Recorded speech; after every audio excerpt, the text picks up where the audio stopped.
გამარჯობა მეგობრებო, თქვენი დახმარება მჭირდება.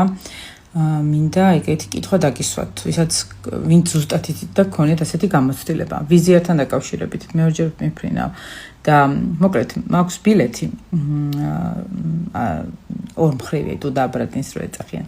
და აქედან ვერ მიფრინავ. აქედან მიფრინავ სხვა დროს, რაღაც გეგმები შეიცვალა და სხვა ქვეყნიდან. თუმცა იქედან გამოსაფრენ ბილეთს ვიტოვებ.